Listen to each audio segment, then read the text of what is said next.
আসসালামু আলাইকুম রহমতুল্লাহ। আশা করছি মহান রহমতে আমার সকল দর্শকেরা ভালো আছেন। আজকে আপনাদেরকে নিয়ে এসেছি আমাদের ধানমন্ডি মহৎপুরের খুবই কাছে একটি প্রজেক্ট, যেটি মুক্তধারা নামে পরিচিত, যেটি উত্তর কেরানীগঞ্জে আছে। এখান থেকে মাওয়া কাছে, আমাদের গাবতলী আমিনবাজার দুটোই কাছে। আজকে আপনাদের সবচেয়ে গুরুত্বপূর্ণ একটি রোডে নিয়ে আসছি, মুক্তধারা সিটির, যেটি 2 নম্বর এবং 3 নম্বর এভিনিউর মাঝখানে একটি প্লট বা রাস্তা বলতে পারেন এটা। এই রাস্তায় আমি দেখতে পাচ্ছি আমাদের প্রথম যে প্লটটি, এটা ডক্টর শেফালী বেগম ম্যামের প্লট। অলরেডি এখানে ডুপ্লেক্সের কাজ চলতেছে। এরপরে যে প্লটটি আছে ব্যবসায়িক স্যারের প্লট। এরপরে আমাদের যে প্লটটি আছে উকিল সাহেবের প্লট। এরপরে পর্যায়ক্রমে কিছু যুবকদেরও দেখতে পাচ্ছি, তারা এখানে এসে গল্প করছে, তারা সময় কাটাচ্ছে আর কি। এরপরে যে প্লটগুলো আছে আমাদের বিভিন্ন কর্মকর্তার, হ্যাঁ, এর একাধারে অনেক কর্মকর্তা এখানে প্লট আছে, দেশি বিদেশি অনেক স্যারদের এখানে বিনিয়োগ আছে ইনশাল্লাহ।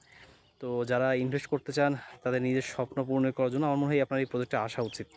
আর ঢাকার এত কাছাকাছি একটা প্রজেক্টে, যেখানে এত সুন্দর পরিবেশ, আপনাদের ভালো কিছু প্লট উপহার দিতে পারবো বলে আশা রাখি ইনশাল্লাহ। তো আপনারা সবাই এখানে সাদরে আমন্ত্রিত, আসবেন, দেখবেন, আপনার পছন্দের প্লটটি নিতে পারবেন ইনশাল্লাহ। ভালো থাকবেন, আমার জন্য দোয়া রাখবেন। আসসালামু আলাইকুম।